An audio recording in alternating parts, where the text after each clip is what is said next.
Maroc-France, Sahara, Algérie. Ce qu'en pense Hubert Védrine, entretien. Ancien ministre français des Affaires étrangères 1997-2002, Hubert Védrine continue de suivre et d'analyser l'actualité mondiale avec une lucidité sans faille. Depuis 2007, il publie tous les 2 ans, avec Pascal Boniface, fondateur et directeur de l'Institut de Relations internationales et stratégiques, l'Atlas géopolitique, du monde global, un ouvrage proposant plus de 100 cartes pour comprendre la complexité du monde et en décrypter les défis. Fin connaisseur des relations internationales, M. Védrine fait partie, en 2003, du groupe de 16 personnalités mis sur pied par Kofi Annan pour réfléchir à l'avenir de l'ONU. C'est dire que les mécanismes et les soubassements de la gouvernance mondiale n'ont pas de secret pour lui. Le matin l'a rencontré à Casablanca et a pu avoir avec lui un échange fort instructif sur des questions telles que l'ordre mondial, le rôle de l'ONU, le renouveau de la relation entre Paris et Rabat et la question du Sahara.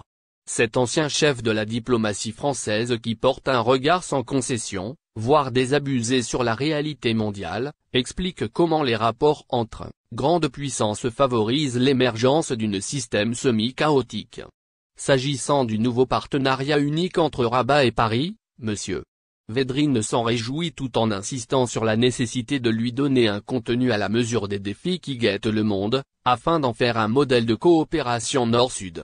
Hubert Védrine, il n'y a pas d'ordre mondial. Il y a un désordre mondial, évolutif. Mais désordre, ça ne veut pas dire la guerre. Ce qui me frappe, c'est que ceux qui se sont fait le plus d'illusions sur le monde ce sont les Européens qui ont cru énormément dans la communauté internationale. Alors qu'il n'y en a pas en fait. Mais aussi tous les peuples mécontents qui croient en la communauté internationale, comme si c'était une sorte de puissance divine qui devrait intervenir pour établir la justice.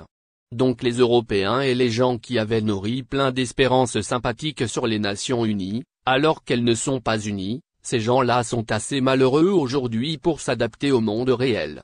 Dans le monde réel aujourd'hui, la question numéro 1 n'est pas géopolitique, elle est écologique.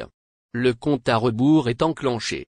C'est gravissime. Deuxièmement, en géopolitique, tout est dominé par le fait que les Occidentaux n'ont plus le monopole de la puissance.